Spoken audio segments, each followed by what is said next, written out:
Shalom. Giving all praises to the Heavenly Father, Yahweh Bahasham, Yahweh Shai Bahasham, Rachahakwarash. Double honors to the apostles, the bishops, and the elders at Great Millstone who rule well. Peace and salutations, as always, to the elect. News and prophecy linking the things happening worldwide to the Holy Scriptures, so that the faithful elect, the remnant of Yahweh Bahasham Yahweh Shai, can know and understand that all of these things that are happening are a direct result of biblical prophecy, which were foretold by the prophets, all right, which have been reborn into the earth in these latter days to further expound on these things, linking them, all right, to current events. As the scriptures say in the book of Habakkuk, all right, he was ordered to write the vision and make it plain upon tables so that he that runneth may read it, all right, and basically run to these different platforms, also going to the highways and the byways, and give understanding to the elect, okay? Because all of the visions that our forefathers received through the Holy Spirit, okay, are ultimately being fulfilled in these times. As a matter of fact, when you get the book of, I believe it's 1 Peter 2, boom. All right, 2 Peter's the first chapter, and we'll go to the 20th verse. It says, above all, you must realize that no prophecy in the scripture ever came from the prophet's own understanding or from human initiative. No, those prophets were moved by the Holy Spirit, and they spake from the Most High, all right? And all of these things, all right, are faithful and true. As a matter of fact, let's type that in as well, okay? Because we have a sure word of prophecy, all right? So understand that everything that is happening in the planet Earth is a direct result of what the Lord foretold. So don't be moved, don't be offended. Although a lot of these things require faith, you know, some of them are going to require loss of particular, you know, things in the world. It's going to require you to sacrifice particular things. A lot of it is going to pull at your ego. But, all right, know and understand that is a part of your sacrifice, as we were born into the earth in these latter days to walk the path of the straight gate. Everybody is playing their role. We have to play ours as we walk through the Lord's determination. This is what he has determined. Revelation 22:6, and he said unto me, these sayings are faithful and true. See, these sayings are faithful and true. And the Lord God of the holy prophets sent his only angel to show unto his servants the things which must be shortly done. So these things are faithful and true. Okay. Yahweh Shai is faithful and true. See? So again, end time prophecy, end time vibes. All right. We're living at the end of Esau's world. There's a lot of things happening. And it's like the next day you look up is something else. So today we're going to deal with this situation with Iran and how basically the powers that be are trying to force, you know, a third world war, which is prophecy. All right, but it's not going to happen until particular prophecies come to pass, because the MOTB has to come to pass before World War III fully breaks out, which we see that infrastructure being set up. We see the technocracy being, you know, ultimately brought in under the guise of making America great again. You're starting to see a technocracy be set up over here in the United States, all right, which is going to be centered around a scenario where you have no civil liberties, you have no rights. Things are going to get so bad that they're going to have to surveil you from the inside, which is the MOTB, All right, which around that time there's going to be civil unrest. Okay, nation against nation, people against people, class wars, sex wars, gender wars, race wars. Okay, class war, all of these various different. It's not going to just be one war. It's going to be, people are going to be at each other's necks. These are the times that are coming ahead. As we look all over the earth, we see nothing but rebellions against governments. Okay, just like what was going on in Iran. Okay, but ultimately all of these things are going to culminate into World War III, as we'll get into, as the three unclean frogs are pretty much setting themselves, all right, in position to fulfill prophecy, as we will show you. Okay, and we saw a recent Trump, raid Venezuela. Okay, and there's a lot behind that, which a lot of those moves are backfiring. The bad, West, the American dominance is pretty much on it's waning with the loss of allies, as we'll show you. And immediately after Venezuela, he started to talk about taking Greenland. Then he started to talk about going into Iran, which all of these moves are going to have some very, very, very interesting consequences that are tied to biblical prophecy. All right. So we saw Trump saying he's going to go. All right. Because what did we see in Iran? We saw a country with its own issues, the same way Babylon has issues, the same way Babylonians, Americans have complaints against their government. That was going on in Iran. All right. And what America does is, because they want control of particular assets and control of the Gulf of Hormuz via Israel, the small hat, what they do is use their media to basically say, this is too much. They're killing their protesters. We need to go over there and bring peace, which you haven't brought peace to your own damn citizens. What makes you think that this devil is going to go to Iran after his history and set up peace? So we know that the devil is up to no good. And even particular outlets and people in Iran started to call out that America and, Israel via the Mossad was responsible for a lot, because what started as peaceful protest, all right, turned violent.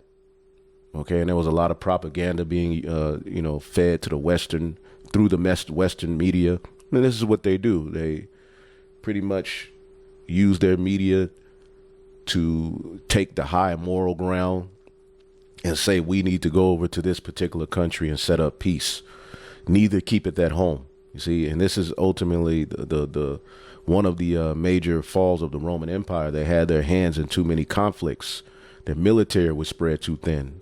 And basically with this talking point of striking Iran, Iran immediately barked back and said, you come over here with your BS. Okay, you will be met with force. Okay, the Iranian, the powers that be in Iran shut off the internet so that certain things weren't being reported. The West, all right, using Elon Musk, Starlink, tried to go over there and give them internet usage, and Iran had the technology to counteract it. So what the West found out as they were going to try to do their usual over in Iran is that they weren't ready. That's basically what happened. But Trump is trying to, present this as if he convinced himself not to strike Iran. All right, because they were using the Western media to say protesters were getting slaughtered by the thousands. And even people in Iran were coming out like, that's a lie. So it's a bunch of propaganda. But as Esau Edom, thought he was just going to go over into Iran and, take over, and he's got his chest poked out. The Lord ultimately put a spirit on him to fold it back. Now, eventually they are going to go into Iran. Eventually there will be a World War III, but there's particular things that have to happen first. Just like in the scriptures dealing with Pharaoh, the Lord has sometimes hardened Pharaoh's heart. All right. There was also points where he put a spirit on Pharaoh to chill. Okay. And this is ultimately what's happening now. Okay. Proverbs 21:1. The king's heart is in the hands of Yahweh, as the rivers of water. He turneth it whithersoever he wilt. Okay. So the king's heart is in the hand of the Lord. You see that? And basically that's what happened here with this situation in Iran. All right. This devil found out that ultimately he wasn't ready. Even Israel came to the conclusion, okay, well, let's chill. Let's wait. Okay. Because basically this will cause a major regional conflict. Okay. A lot of the bases that America has in these particular regions where Iran could strike would be totally destroyed. Okay. And even, Turkey and certain Arab countries, as you can see here, the reasons that, the real reason that America decided to pull back on this whole Iran, because really what they want is the control of a particular, I believe the Gulf of Hormuz, as we'll show you. That's really what they want. And you have to understand, Israel, since the 80s, has been saying Iran has weapons of mass destruction, weapons of mass destruction. We've been seeing this same propaganda. They did it with Iraq. They've played the same card over the years, basically used their media to say that this government is being oppressive to its people. We need to go, play savior. But really they have resources and control in mind and regime change. And the thing is, talking about a regime change in Iran, okay, then what? You think you're just going to stop these people from being Muslims and like, then what? What's the goal? After all of these years of this regime ruling, you think you just go over there and set up shop? Okay. And over the year, there was a point where they did some wickedness over there, and the women were able to then start wearing mini skirts. So Esau Edom is doing his usual, spreading his wine throughout the four corners of the earth, taking resources. But we're living at a time now where, basically he's being met with opposition that he's not used to, because Iran is not Venezuela. Okay. So regional allies even discourage a military strike in Iran. All right. Major U.S. regional partners such as Gulf of Arab states and Turkey warned that a direct U.S. attack on Iran could lead to major regional conflict. Their message reportedly pushed the administration to hold back. Israel, often cited as a key ally with U.S. in conflict with Iran, also communicated concerns that a U.S. strike without adequate preparation or census, all right, wouldn't achieve its strategic goals, and it could backfire. Because again, they brought their Starlink over there to give the people internet, where the leaders took the internet away, and basically Iran had a counter to that because they've been dealing with Russia with, different defense systems. So America found out, they effed around and found out real quick that they weren't ready, but they're trying to, use their media to say, well, Trump is trying to use the media to say, I convinced myself not to strike Iran. Okay. And again, this will be a big risk in a region away from your home. Yeah, you got the sword, but as you're abroad, okay, you're not in your backyard. So eventually you could lose a lot of men. Okay. You could basically put yourself in position to where your move is going to work against you. And pretty much all of the moves that Esau is going to make going forward, as he looks at it as dominance and winning, they're going to work against him. Iran has a large and capable military, including ballistic missiles and proxy forces throughout the region. Any attack on leadership or core infrastructure could be seen as a declaration of war and prompt direct Iranian attacks on U.S. bases and regional partners. Risk of a wider regional war, including threats to oil checkpoints like the Strait of Hormuz. All right. And we're going to deal with that at some point in this lesson. So basically, America avoided, all right, striking Iran at this point and invading because basically they're not fully ready. Okay.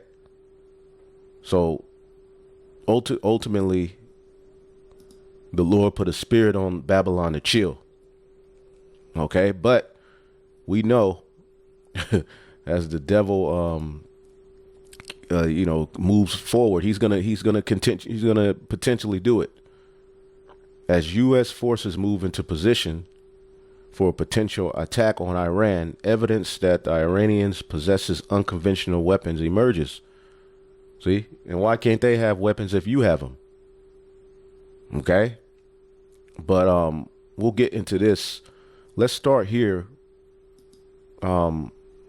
Which this is days before Trump, finally decided not to, but there's some good information in this video. And then we will move forward with a few other videos, and hopefully you brothers and sisters are edified, okay? Because Babylon, ultimately the goal, all right, through the Heavenly Father, is that these weaker nations that, Babylon, through the NATO alliance and the EU was able to just push around. We're living in the times where the allies of Babylon the Great aren't fully, invested in this beast system like they used to be. Okay, some of these countries are starting to look out for their own interests. They're making alliances with other countries that go against what America wants, and we're living in beautiful times, and end time prophecies are being prepared. Joel 3:9, proclaim ye this among the Gentiles, prepare war, wake up the mighty men, let all the men of war draw near, let them come up. Beat your plowshares into swords, and your pruning hooks into spears. Let the weak say, I am strong. Assemble yourselves and come, all ye heathen, and gather yourselves together round about. Thither cause thy mighty ones to come down, O Lord. Let the heathen be awakened and come up to the valley of Yahweh Shaphat, for there will I sit to judge the heathen round about. So there is going to be a world's war. Okay? But things can't happen until the said measure of the other be fulfilled. So everything has to happen decently in order according to prophecy. World War III can't break out before civil unrest in Babylon and the MOTB system is set up. Okay, now we'll go here.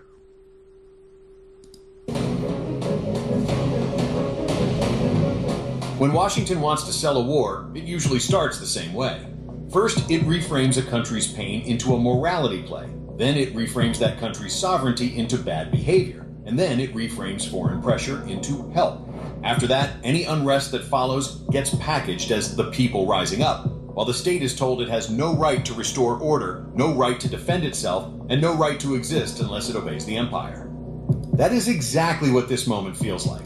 Iran under an intense, multi-layered siege, and Donald Trump leaning into language and posture that signal he is prepared to turn that siege into open war, while presenting himself as some kind of savior. And it is happening as the so-called protest narrative begins to lose steam, not because the Iranian state is afraid of its people, but because the spectacle has limits when reality sets in. Iran is not a blank canvas for foreign fantasies. It is a sovereign nation with institutions, a national identity forged through decades of pressure, and a population that has seen this movie before, where outside powers exploit economic strain, amplify chaos, and then claim moral authority to intervene. The more the unrest collapses as a credible revolution story, the more the warmongers lean into escalation, because their preferred outcome was never reform, it was rupture. Iranians on the street rejects any revolution suggestion.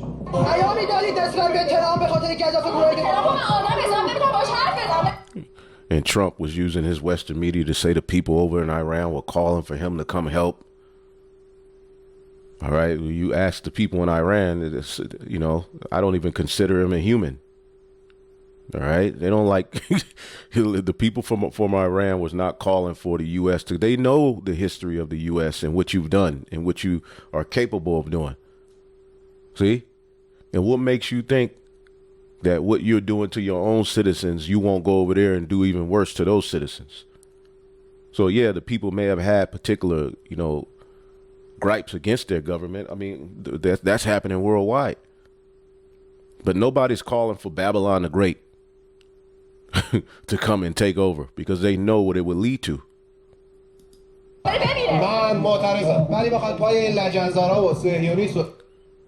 He said, look, I'm protesting, but if the goal is to open a path for the filth, the Zionists, the small hats, and their pups to step in, then I'm not a protester.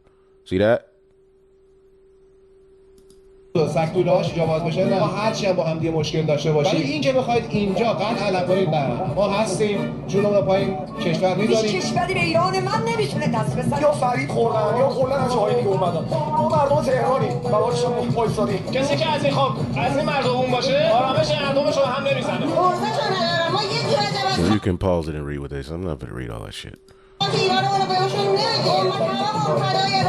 So basically, they're protesting particular happenings. They want things to change, all right? But they're not for Babylon coming and intervening like the West was trying to push. That they're crying for Trump to come help. See. And then the U.S. media, the first 500 protesters died. Then it went into 12,000 protesters died. And it was like, okay. And then that narrative stopped working. And, what America found out as they were trying to go set up shop is that, okay, Iran is more prepared than we thought. Okay.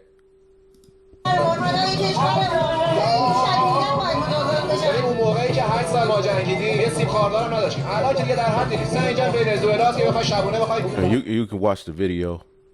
All right, you see the title of the video. You can look it up. Let's jump.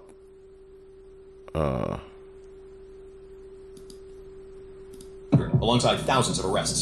That level of bloodshed is not a talking point. It is a national wound. But the Western framing tries to weaponize that wound. It turns tragedy into a pretext. Look how unstable Iran is. Now is the moment to finish it. That is not solidarity with Iranian lives. That is opportunism. If they truly cared about Iranian lives, they would stop fanning conflict. Wow. And stop turning every internal crisis into a launchpad for regime change fantasies. War criminal Benjamin Netanyahu latched on this to lie more about the Iranian people. ישראל עוקבת בדריכות על הנעשה באיראן.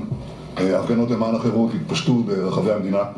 העם בישראל, העולם כולו, משתאה מול הגבורה האדירה של אזרחי איראן.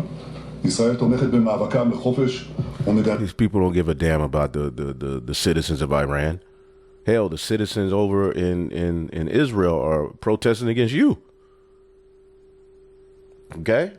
The citizens over here in Babylon are protesting against you. Y'all all have your own internal issues, but you feel as though you've been anointed to go and solve conflicts worldwide so that you can go over there.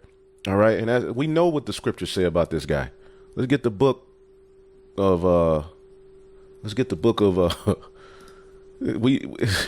Sirach chapter 12. All right, Sirach chapter 12 and 16. An enemy speaketh sweetly with his lips, but in his heart he imagineth how to throw thee into a pit.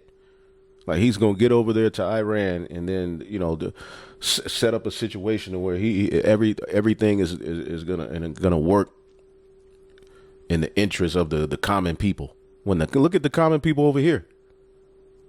An enemy speaketh sweetly with his lips, but in his heart he imagineth how to throw thee into a pit. He will weep with his eyes, but if he find opportunity, he will not be satisfied with blood. If adversity come upon thee, thou shalt find him there first. I want to come help. I want to come restore order. Look at what's happening over there. And though he pretend to help thee, yet he will undermine thee. He will shake his head and clap his hand and whisper much and change his countenance. And that's exactly what this devil was on his way to do. And he's still going to try. All right, but let's go back here. בתקיפות את מעשי הטבח ההמוני באזרחים חפים מפשע. כולנו תקווה שהאומה הפרסית תשתחרר מקרוב מעול העריצות, וכשיום זה יגיע, ישראל ואיראן יחזרו להיות שותפות נאמנות בבניית עתיד של שגשוג ושלום לשני העמים. The hypocrisy becomes impossible to ignore when you look at Trump's posture at home. In the United States, massive domestic protests have erupted over federal brutality and immigration enforcement. Americans have marched in multiple cities, demanding accountability. This is wrong. What's happening in this country is wrong, and it has to end. Denouncing what they describe as terror and abuse of power, and confronting an aggressive federal apparatus. Trump's political ecosystem has been accused of escalating crackdowns while dismissing or smearing protesters at home. Yet the same man points at Iran and claims he must intervene to save people from repression. You can't preach freedom abroad while a large segment of your own population is on the streets accusing your administration of violence, impunity, and abuse. Yeah, he's going to go to Iran to basically uplift the protesters, but over here he's sicking ice on their ass and shooting them in the head and basically sending a message that basically any form of rebellion is going to end in you being detained or taken out. It's hypocrisy, man. Let's get that scripture. The joy of the hypocrite, all right, is but for a moment. See that? But these things must happen. All right. Job 20:5. Okay. 20:4. Knowest this not, since the days of old, since man was placed upon the earth, that the triumphing of the wicked is short, and the joy of the hypocrite but for a moment.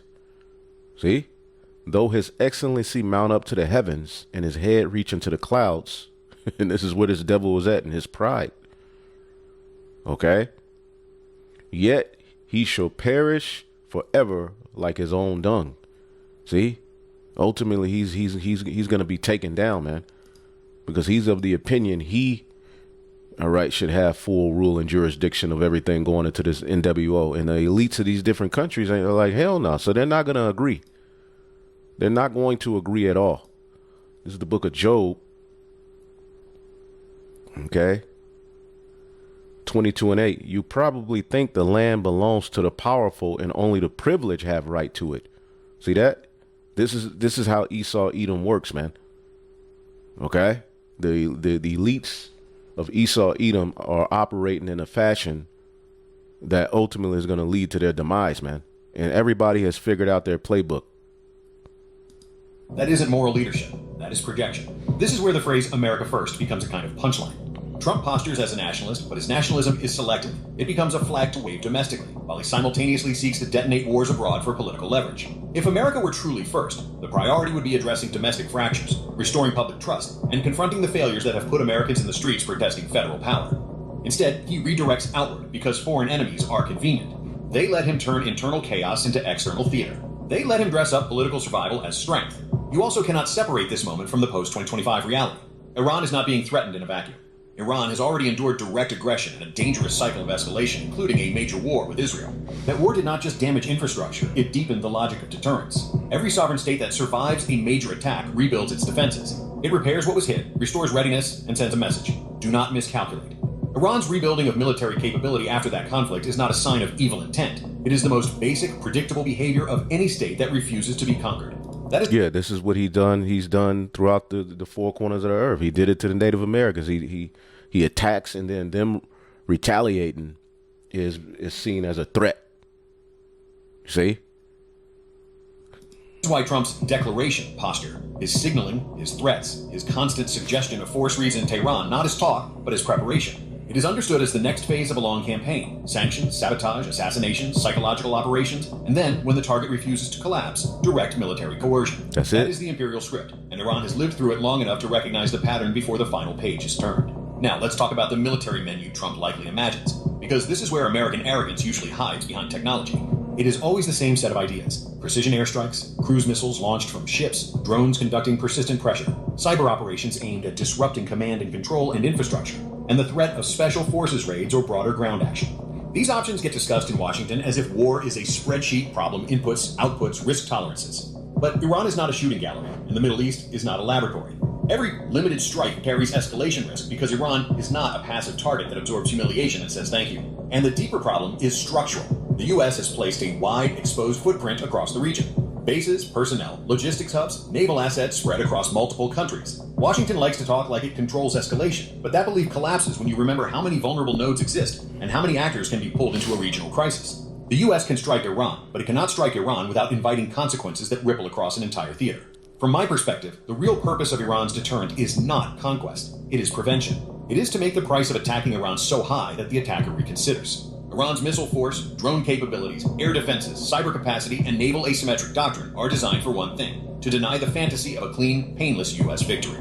Iran's message is simple: if you open this door, you don't get to choose what comes through it. This is why threats against Iran are so reckless. Iran has the capacity to respond in ways that are not symbolic. The region is full of strategic targets, military facilities, critical infrastructure, shipping lanes, and high-value assets that would become vulnerable in any large-scale conflict.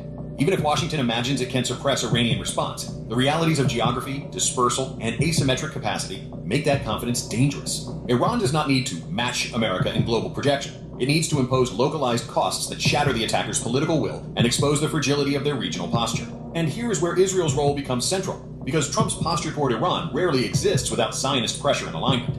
Israel has its own incentives to keep Iran as the eternal existential threat. Yep. So there's interest that, of course, we know the tiny top has over there. Now, real quick, let's jump to this video here. Okay. Let's listen to a little bit of this one. Let's see here.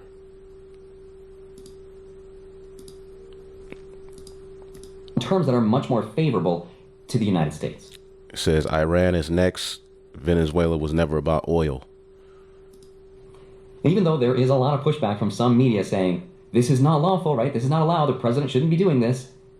The truth is, international law doesn't mean anything without a nation's ability to enforce them. If you can't enforce the law, all you can do is just condemn them. Okay then.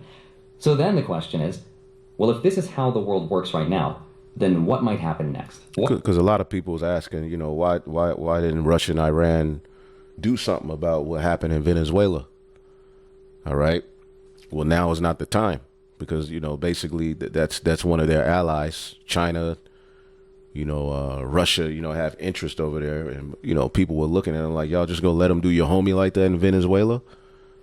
You know, while they condemned it in the newspapers, you didn't really see anything being done.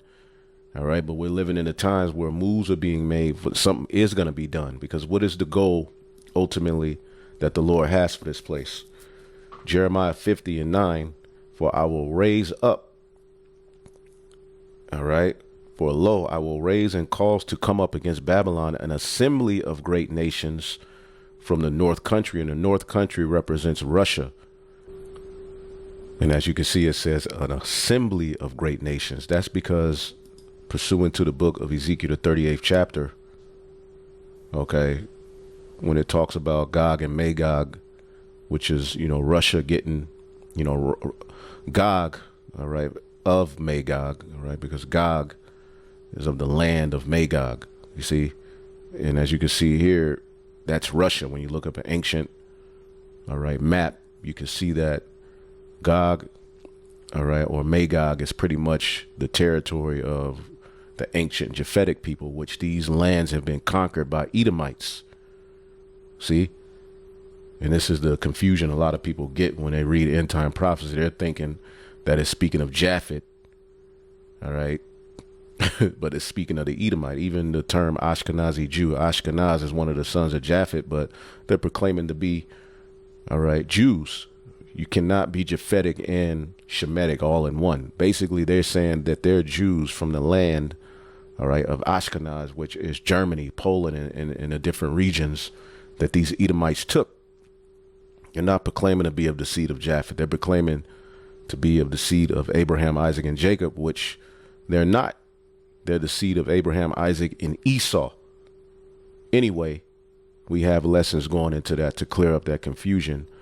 But as you can see here, the Lord would galvanize Russia in the latter days, in various different countries, including Persia, which is Iran, will be aligned with them, okay, to come up against the small hat and the West, which we have lessons going into this topic. Persia, Ethiopia, Libya with them, all of them with shield and helmet.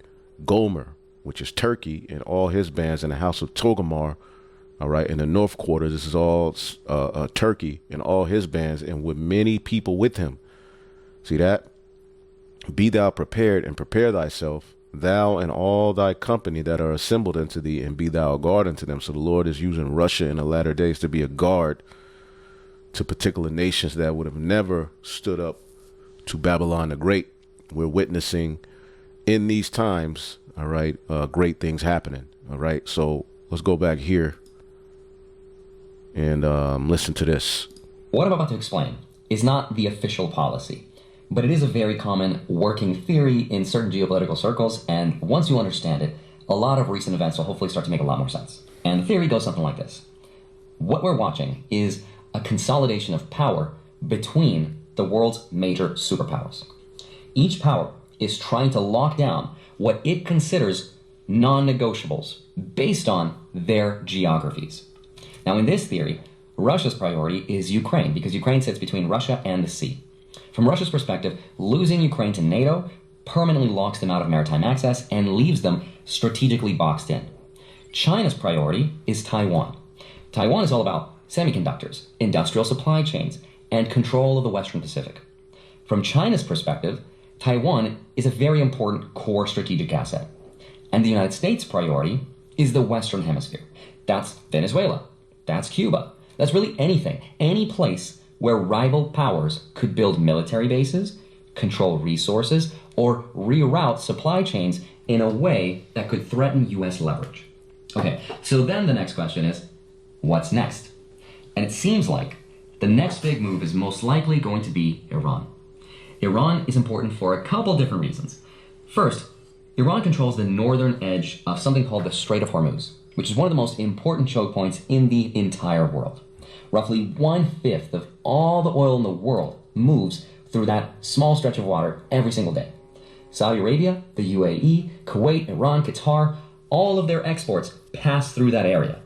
That gives Iran leverage way beyond its size, right? This is the classic Rimland power. Now, there is a second reason though. Iran supplies huge amounts of cheap oil to China and Russia, which the US doesn't want. Now, all of this is done outside of US enforcement. So if they go over there and set up a regime change, they can change those interests. See that? But see, it's not going to go over so well. It's not going to be that easy as they thought. Okay? And now you got to understand these nations are allies together.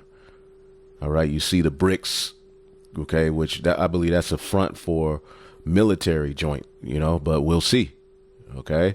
And what countries, all right, what countries are in BRICS? What countries are in BRICS? Okay. Brazil, China, Egypt, Ethiopia, India, Indonesia, Iran, Russian Federation, South Africa, UAE. See that? Which, they're basically aligning together to operate and trade outside of the dollar, which is a lot of the issues you see happening, with America, with, like Venezuela, there was oil being traded outside of the dollar. So they go and set up a regime change. And now, the lady who basically took over is saying, America can now make a lot of money off of oil, yada, yada, yada. It's the same play, but it's not going to go so well with Iran. Okay. And we're witnessing the fall of Babylon the Great. It's dominance in the earth. All right. And the elites have their hands in all of this, but they're ultimately controlled by the Heavenly Father as well.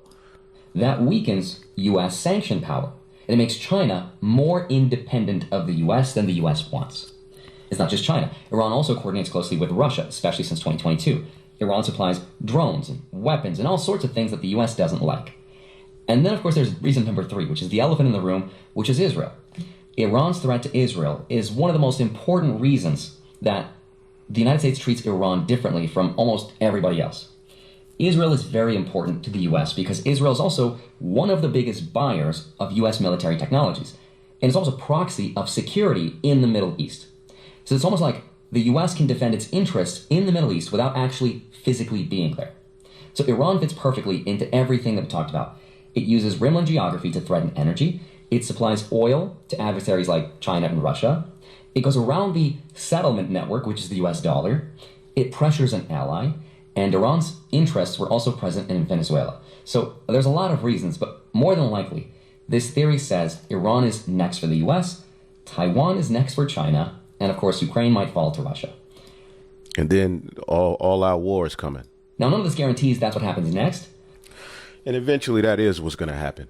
Okay? Because prophecy says it. As a matter of fact, let's get the book of 2nd Esdras, the 15th chapter. All right? In the 28th verse. Okay? a horrible vision and the appearance thereof from the east, wherein the nations of the dragons of Arabia, those Arab nations, okay, which we've witnessed the UAE, all right, basically withdraw from the alliance they had with the dollar for years, although moves that they make still benefit America. Okay, we're living in the times where these nations are going to just gather together to come up against her. Okay, the dragons of Arabia shall come out with many chariots, and the multitude of them shall be carried as a wind upon the earth, that they which hear them may fear and tremble. Also the Carmanians, which you can look up, all right, Carmania, it was a region, all right, in the territory of Iran. As a matter of fact, let's just look it up like this. Is Carmania in Iran? Yes. All right. Carmania is an ancient historical region that corresponds to modern-day Kerman province in southeastern Iran. So the scriptures basically already show the vision that these Arab nations, all right, because when you look at the Third World War, that's ultimately what it's going to be. It's going to be a war of religions as well, to ultimately bring about a one world religion. You see, and we see the talking of, Islamic terror. We got to save the Christians. You got the small hat up in there with his, Judaism, which ultimately they're entering into the time. As a matter of fact, let's get this. Now, the priest Pashai just did a video on this that you should watch. Let me see if I can pull that up for you. It's a good video you should watch. Okay, a Sittings DMV. All right. One of the Great Millstone churches in Baltimore. The Union of Amalek and the False Prophet. All right. Christianity equals Armageddon. It's a good video because basically, if you look at there's a video I had. All right here. Let me see if I can pull this up. They go to Europe, I see the battle against us, and it's waged primarily by two forces, radical Shiite Islam and radical Sunni Islam. And the Sunni axis, led by the Muslim Brotherhood. And we are conscious of the fact that Christians are being persecuted across the Middle East, in Syria, in Lebanon, in Nigeria, in Turkey, and beyond. And we're also aware of the fact, as you are, that one country protects the Christian community, enables it to grow, defends it, and makes sure that it thrives. And that country is Israel. There is no other. The Judeo-Christian alliance that has grown stronger and stronger over the past decades has truly been unprecedented. Let's listen to our Prime Minister, Mr. Bibi Netanyahu, as he addresses and welcomes and salutes the Judeo-Christian alliance by the Friends of Israel. You are representatives of the Christian Zionists who made Jewish Zionism possible. It's hard for me to conceive the emergence of the Jewish state, the re-emergence of the Jewish state, without the support of Christian Zionists in the United States, also in Britain, but the main thrust was in the United States in the 19th century. So Christian Zionism facilitated the rise and success of Jewish Zionism. And it's been an enormous partnership since then. And they've done that by the sword, which pretty much just forwarded British colonization and dominance in different regions of the world.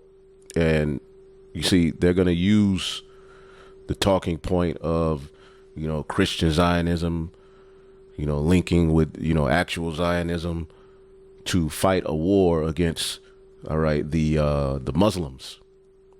Okay, I believe there's a statement which pretty much they say Albert Pike made, but they're trying to debunk it, where he talks about this. As a matter of fact, let's look up, see if we can find that. All right, Albert Pike.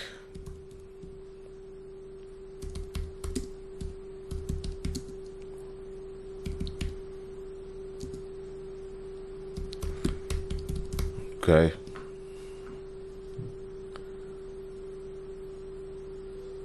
See if we can see just the image of it.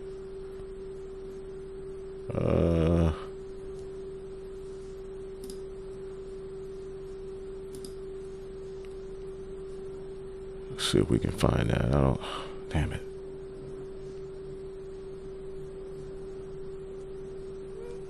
Let me see if I can. Says it's on Facebook. I don't have a Facebook. See if we can pull it up like this. Now they say he said this in 1871. All right, the Third World War must be fomented by taking advantage of the differences caused by the agentur of the Illuminati between the political Zionists and the leaders of the Islamic world. The war must be conducted in such a way that Islam, all right, the Muslim Arabic, and the political Zionism of the state of Israel mutually destroy each other. And this is how they're going to usher in the Third World War. Now, when you look it up, a lot of people are saying he didn't really say this. You know how Esau, Edom works. But we know the Heavenly Father has ordained this via prophecy, and he's put it in their minds, the leaders of this world, to do it. As a matter of fact, let's get the book of Revelation, chapter 16 and 13. Okay, Armageddon. What's going to lead to Armageddon? It says, and I saw 3 unclean spirits like frogs come out of the mouth of the dragon, which the modern day dragon is Babylon the Great. All right, Washington, D.C. Out of D.C., all right, is the, you know, pretty much capital of the United States. The dragon, the full revival of the Western Roman Empire. All right, but we know that they had their vassals. Okay, and out of the mouth of the beast. Okay, the beast system. All right, which we know is NATO. Okay, the EU. All right, and out of the mouth of the false prophet. Okay, and pretty much some, you know, one other breakdown could be, you know, DC. Okay, the UK and the Vatican, which are 3 city-states, all right, which all ultimately work together for the purpose of doing the bidding of Satan in the planet Earth. But as you can see here, the dragon America, the beast, okay, which ultimately the British is up in that, and the false prophet, which ultimately is the Vatican, where ultimately the Roman Catholic Church, which Christianity falls under that. So you Christians walk around on this moral high ground, but your religion is just a child of the Roman Catholic Church. Okay?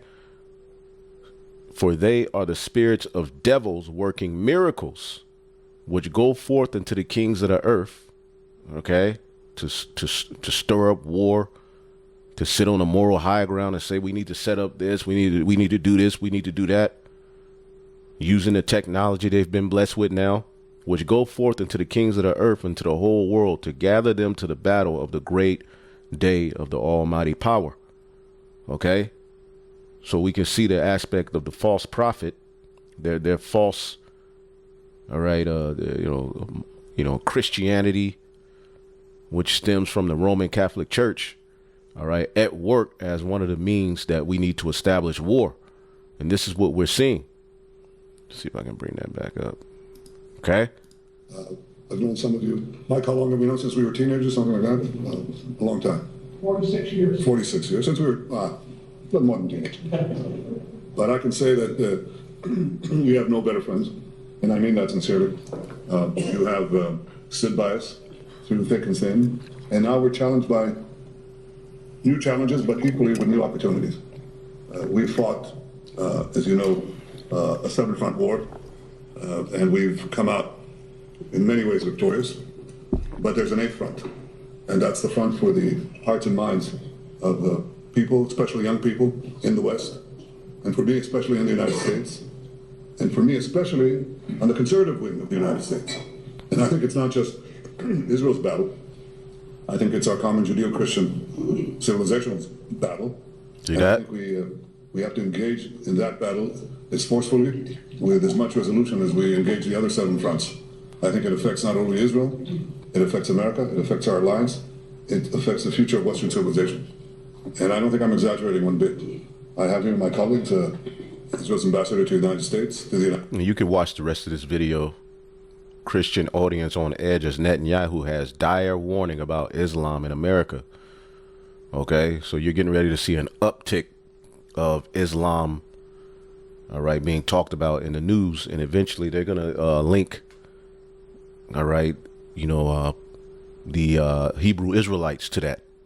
See that?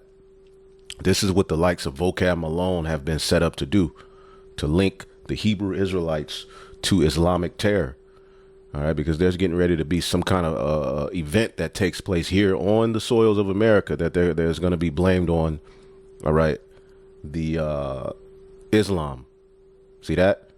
Because Esau Edom couldn't invade Iran based upon, you know, the allegations that he had. So he had to, you know, so he's going to come another way. Something is getting ready to happen. And as you can see here, 2nd Esdras 15 and 28, behold, a horrible vision, the appearance thereof from the east, where the nations of the dragons of Arabia will come out with many chariots, and the multitude of them shall be carried as the wind upon the earth, and they all which hear them may fear and tremble. Also the Carmanians, Iran, raging in wrath, shall go forth as wild boars of the wood, and with great power shall they come and join battle with them. So they all going to join together and waste a portion of the land of the Assyrians. The modern day Assyria is here in Babylon the Great. Okay, we have various scriptures to prove that. In prophecy, Egypt and Assyria speaks to Babylon the Great a lot of times. Okay, it says the land of Nimrod, it calls it in the book of Micah. All right, it says, and then shall the dragons have the upper hand, remembering their nature, because they're wild, they're savage. All right, and they shall turn themselves, conspiring together with great power to persecute them.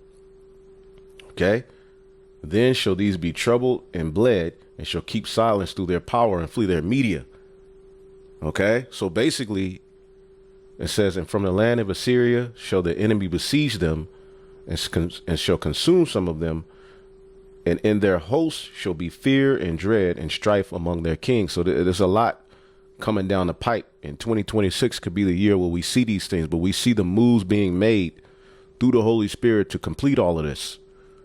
Okay, it hasn't yet been fulfilled, but these things are on the way, all right, via these things that we're witnessing. Okay, know the history of Iran at all. In 53, the United States, the CIA, they overthrew Mossadegh, who was democratically elected president, because just like Maduro in Venezuela, they wanted to keep the oil profits for their own people, and you can't do that. That's our oil. That's British petroleum oil. That's Exxon oil. That's Chevron oil. And how dare you do that? So we overthrew him, and we installed a dictator. We installed, the United States installed the Shah of Iran, which was a very oppressive dictator. But people look, they go, look, they can wear miniskirts though. That's somehow miniskirts equals freedom, even though they didn't have any. So then they finally overthrew him and installed the Shah of Iran. So installed the Ayatollah. Because that's the thing. These Arab nations have strict culture, strict policies. Esau Edom will go and set up a coup, all right, and show particular women saying we're being oppressed. We can't do this. We can't do that. And he then goes to that country. All right, as it says here, let's get the book of Habakkuk, all right? The book of Habakkuk, the first chapter. This is what he does, all right? Habakkuk 1 and 9, they shall come all for violence. Their faces shall sup up as the east wind. They shall gather the captivity as the sand. They shall scoff at kings, and princes shall be a scorn unto them, and they shall deride every stronghold, for they shall heap dust and take it. And this is speaking of the ancient Chaldeans. All right. Now, what I'm going to do real quick, let's ask chat. All right. Can you explain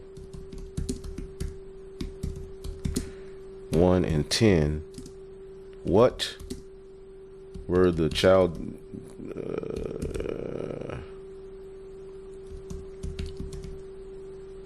what were the Chaldeans doing?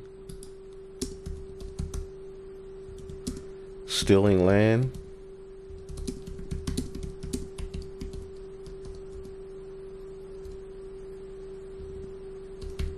Let's just see what it says. All right. So yes, Habakkuk 1:10 is describing an imperial conquest. All right. And extraction, not random violence. The Chaldeans, all right, which the modern day Chaldeans is speaking to America, were seizing land, resources, labor, and power as an instrument of judgment. Okay. And the Lord set them up just like he set up Babylon the Great. Okay. This is, they shall scoff at kings. This is poetic warfare, but it's very concrete. The Chaldeans were a ruling class of the Neo-Babylonian Empire. Who's the ruling class of the Neo-Babylonian Empire? All right. Who back then it was the Chaldeans. Who's the ruling class of Babylon the Great? The elites, the bankers.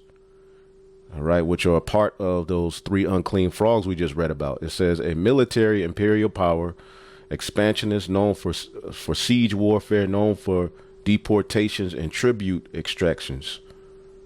Okay, a hasty nation, as they were described. Okay, they scoff at kings. This means they did not respect existing sovereignty, and this is what they're doing over there in Iran. Why can't they have their sovereignty? Local rulers were humiliated, removed, or executed. The same thing happening now. Vassal kings were installed or tribute was imposed. They did this to Israel. When you look at after Josiah passed away, the majority of those kings who sat on the throne of David was set up by Egypt or Babylon. It says this political domination, all right, this is political domination, not battlefield victory. They deride every stronghold. All right, they deride, all right, or override fortified cities, resource centers, trade hubs. The Chaldeans specialize in siege warfare, cutting supply lines, starving cities into submission. And this is what they've been trying to do to Venezuela.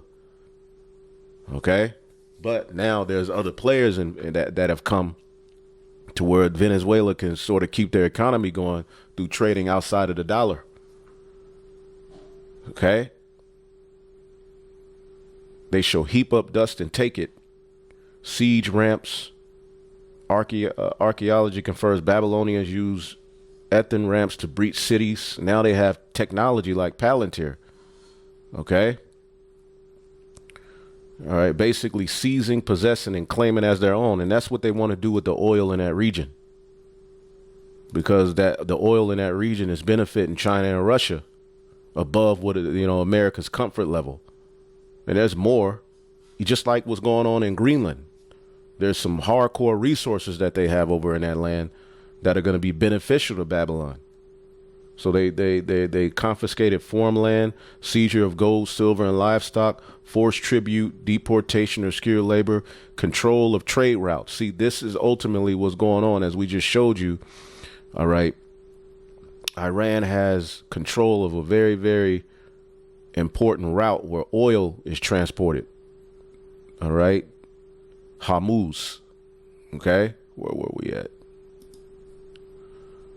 I think we were here. There's so much happening. And that's why they have a theocracy now. It was back. It's what the CIA even terms themselves. It's called blowback, right? So we do that, and then we set the stage for a right-wing takeover. And so it's like when the Democrats get in bed with Wall Street and they do NAFTA, it sets a stage for a right-wing blowback, right? So because the workers have nowhere to go. Same things happens in places like Iran. And so now we come in and we're going to promise to bring them freedom. Well, the last time we brought the Iranians freedom, it was a dictator called the Shah of Iran, who everybody hated. So that we have no interest in democracy. In fact, we really prefer to have dictators. That's what the United States likes. They don't like democracy because dictators are easier to control, and that's what they really want. So that's just a little bit of the history that people, I think, need to understand about what's really happening and why the Iranian people are so against the United States. Although, let me just say this. The news media's pro-Iranian war propaganda has been off the hook from local media. I'm watching Channel 5 News here in Los Angeles, and they're going and they're interviewing people from Iran and how much this is the time that the Iranian people really need the United States to stand with the people of Iran. And that's the kind of... Yeah, like this is an example right here. This just popped up. That's the spirit. All right. Okay. It is 9 minutes after the top of the hour, and the president of Iran is warning the United States that any attacks on their supreme leader could constitute an all-out war, as President Trump calls for an end to the Ayatollah's reign. So Chief Foreign Correspondent Trey Ying's all over this. He joins us from Tel Aviv with the latest. Hey, Trey. Yeah, hey guys, good morning. Over the weekend, Iran's supreme leader continued to attack President Trump and the United States of America. The Ayatollah Khamenei addressed a crowd on Saturday that was chanting death to America and death to Israel as he called President Trump a criminal. The remarks, which were broadcast on state-controlled media, followed a slew of X posts where he falsely claimed the U.S. orchestrated the mass killing and chaos in Iran. We consider the U.S. president a criminal for the casualties, damages, and the slander he inflicted on the Iranian nation. In an interview with Politico, President Trump responded saying it's time to look for new leadership in Iran. And on Sunday, Iran's President Masoud Pezeshkian warned that any aggression against the supreme leader would be considered an all-out war. As the country's leadership is discussing more about the protests, new video provided to Fox News by a source in Tehran shows Iranians gathered outside of a morgue demanding answers about their loved ones. The Iranian regime is now... And then you'll see something like this, and it'll be completely something old or completely different situation. But see, this is how they use propaganda. Now they're saying they're admitting, all right, that they killed thousands of their protesters. They're blaming America for setting up false flag scenarios and coups, all right, to that basically led to a lot of the deaths. So you don't know what to believe, but we know Esau Edom is the devil. Now, Iran is not this innocent, bystander. All of these heathen are wicked, all right? But as you can see, the people are falling for it. Get rid of this killer. Now, you got a murderer over here running your country. All right. Just an example. Okay. News segments that without any commentary from anybody on the other side giving a pushback to that, they just put that complete propaganda out there. And it's like, really, the people who are from Iran want the United States to bomb the shit out of Iran? I don't think so. Come see me live on tour. All right. I have to check out some of his stand-up. I've never seen it. But interesting times, man. Let's see. It was another video I had. I'll get into the beast hating the whore later. Myron had a good one. Let's see if I can find that. Give me 1 second, Salakia. Oh, here we go. Us invading Venezuela confirmed the hypocrisy and confirmed what they've been saying. So what comes off is supposed to be a show of strength actually was a declaration of weakness because we had to invade them versus exercising some level of diplomacy or trade. Fair use. Let's see here. 2020 invasion, Venezuela falls. Let's start here. Let's talk about Iran. Because after Venezuela was toppled by U.S. Special Forces, the Chinese are smart. Guess who they started buying more oil from? The Iranians. Right? Now, here's the thing, and this is where we're in a very weird spot. If the Chinese continue to purchase oil from Iran, because remember, what other country is sanctioned to hell where the Chinese can get cheap oil? Well, Venezuela's gone. What's left? Iran. But here's the issue. As we know, the United States, alongside the Mossad, Israeli government, are astroturfing and trying to destroy the Iranian government. Manufacturing these protests with their dollar or whatever it may be, right? If the Chinese continue to purchase Iranian oil, at some point it's going to create jobs and it's going to bring prosperity back to Iran. Their money's going to come back up. Now, here's the other problem. That money, right, that Iran makes, guess where it's going to go? It's going to go to defense. And we know when it comes to Iranians and defense, they're going to manufacture more ballistic missiles. Yep. They're going to purchase Russian weaponry, air defense, all that shit. So now it puts us on an even tighter timeline because now that Venezuela's out, another reason too why the Israelis were really on board with taking out Venezuela is because, number one, Venezuela didn't recognize Israel. Number two, it would limit Iran's strength in shutting down the Strait of Hormuz. For those of you that don't know, the Strait of Hormuz, and I'll show you guys this real quick on the map. The Strait of Hormuz, guys, right here, okay, this area right here. So here's a map of the Middle East, right? Is this little strait right here, okay? Now, this strait, something like 30% of the world's oil goes through here, okay? If this were to be shut down, we're talking about a big problem economically, okay? Now, to soften the blow from the strategy that Iran might employ in the course of an existential crisis, a serious war, right? Because they obviously reserve the right to shut down this strait. Having access to Venezuelan oil will be great, right? We'll have access to this Venezuelan oil. Oh yeah, great, yeah, woo. But here's the problem that they didn't realize. The Chinese, right, are gonna buy the oil from Iran instead. And that money is going to be used to beef up their military. Iran makes their own ballistic missiles. They have very smart scientists. That's why it always kills them. But they got a lot of them. Okay? So what this basically done, what this has done, this has created almost a time clock, a ticking time clock. Because Iran is weak now. Yeah, the Chinese are going to buy more oil from them, but it's going to take time for them to start getting the money and everything else like that. So this gives the Israelis a tighter timeline to make anything happen. And this is what I'm talking about, guys, right? This is where we need to have a very difficult discussion. This, my friends, is what happens when you live in a multipolar world. Okay? The United States is no longer the only global superpower. Nope. Okay?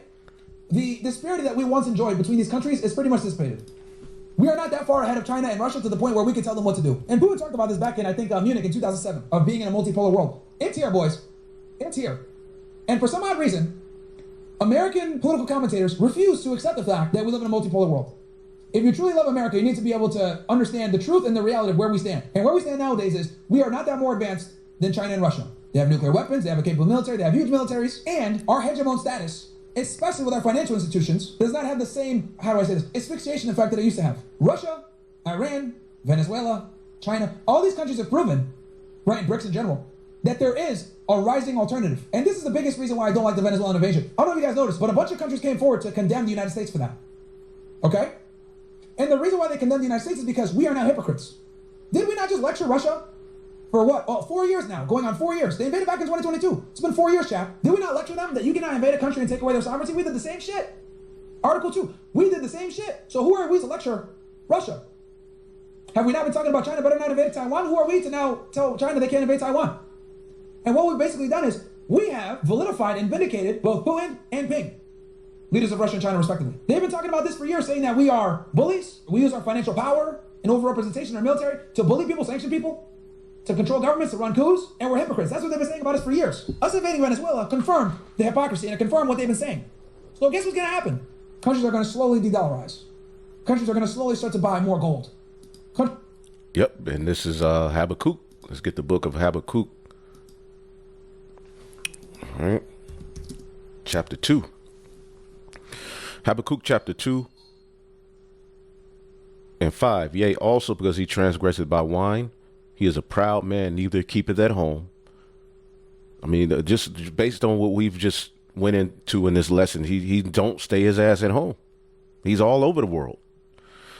Who enlargeth his desire as hell, and is as death, and cannot be satisfied, but gathereth unto him all nations, and heapeth unto him all people. Shall not all of these take up a parable against him, and a taunting proverb against him, and say, woe unto him that increaseth in that which is not his? How long? Okay, and him that ladeth himself with thick clay. The thick clay is that debt, all right, the petrodollar. And now nations are looking for a way around that petrodollar, which is causing America to lose its force, its dominance, because the real force behind the petrodollar is the sword.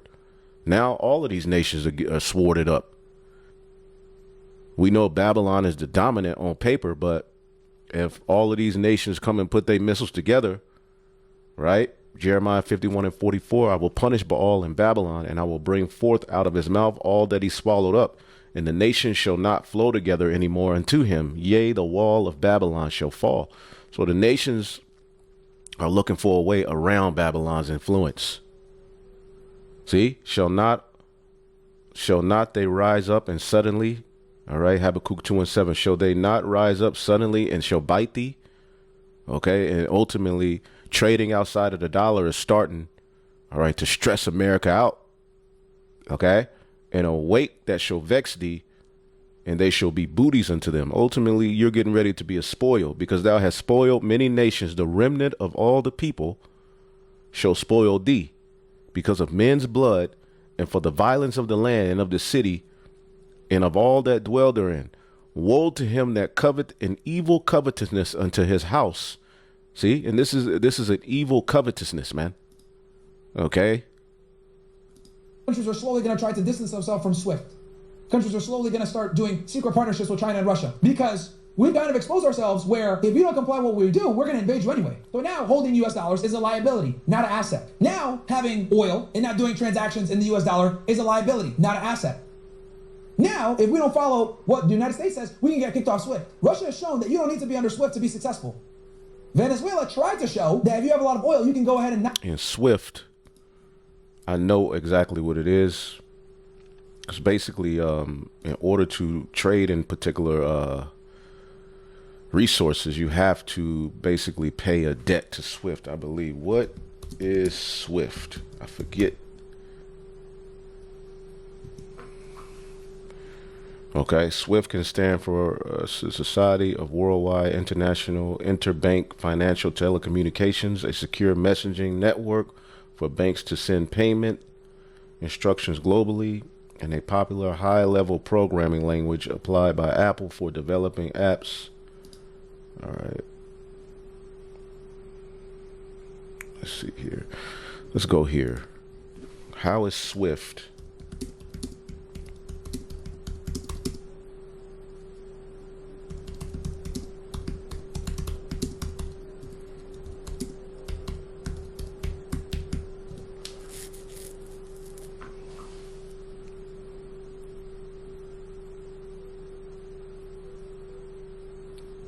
Yep. It has become one of the most powerful tools for forcing payments for resources in the modern world. It works through control of access, not direct coercion. Okay? And you can look it up more.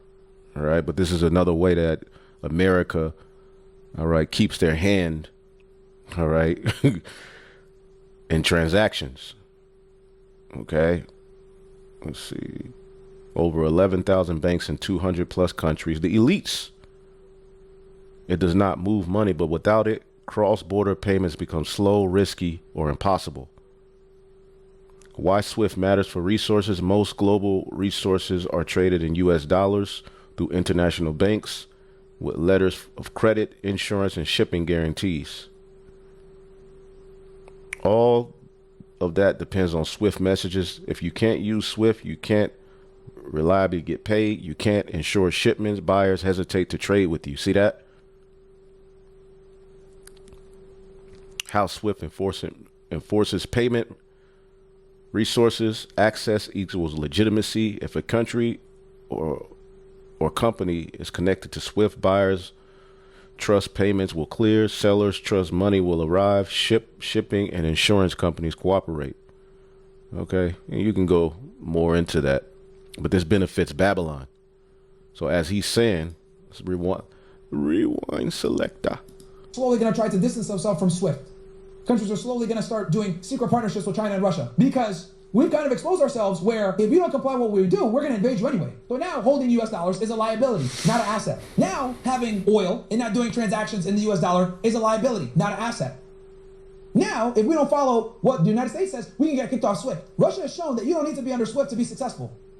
Venezuela tried to show that if you have a lot of oil, you can go ahead and not be under the US dollar system in the hegemon. US said nope, and invaded. So what comes off is supposed to be a show of strength actually was a declaration of weakness because we had to invade them versus exercising some level of diplomacy or trade. We are invading, doing regime change wars, putting people in sanctions. Meanwhile, what is China doing? China is building. China's creating infrastructure. China's investing. So they look like a better world partner than we do. And these are ugly truths that American political commentators don't want to acknowledge. Oh, you're a China puppet. Oh, you're a Putin puppet, blah, blah, blah. Guys, this is the reality. We are in a multipolar world. And right now, it looks, for a lot of countries, that it's better to work with China than us.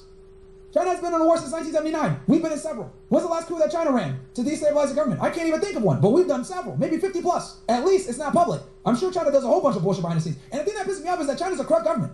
They're communists, they're evil, they suppress their own people, they repress their own people, they're up. But they look like the better global partner. Also, China doesn't give what you do. Hey, we just want to do trade with you. That's it. We don't care if you got a democracy, we don't care if you're a dictator, whatever. We just want to do business with you. We don't go. Yeah, America wants to control everything. That's attractive to a lot of countries out there.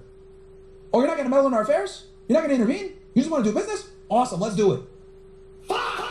Meanwhile, us, okay, we'll do business with you, but you got to use dollars. You got to have a democracy. You got to do this. You got to do that. If you're not going to do this, then we need you to do this. Guys, if you're an up-and-coming country, who do you want to work with? You want to work with the United States? Or you going to want to work with China or Russia? You can't just invade every BRICS country. Now it's about influence. And we're slowly losing influence. And I wish more American geopolitical commentators talked about this, because this is a problem. Okay? We can't just be sitting here like America and be tards and not be aware of what the f*** is going on. America. It's like, bro, we got to understand our adversaries. We got to know our adversaries. We have to know ourselves. The art of war. Know thy enemy and know thyself. Bruh, this is what China's doing. Well, the Lord's put a reprobate spirit on the leaders, and it's going to lead to their demise. Okay? This is the book of Nahum 3 and 15. This is what happened to ancient Nineveh. All right? There shall the fire devour thee, the sword shall cut thee off, it shall eat thee up like the cankerworm. Make thyself many as the cankerworm, make thyself as many as the locust. All right? Economic decay. Okay? It says, thou hast multiplied thy merchants above the stars of heaven. All right? Through control. The cankerworm spoileth and flieth away. Okay, we're representing decay, eventually death. Okay, it says, thy crowned. Let's see here. Let's see. What am I? Okay.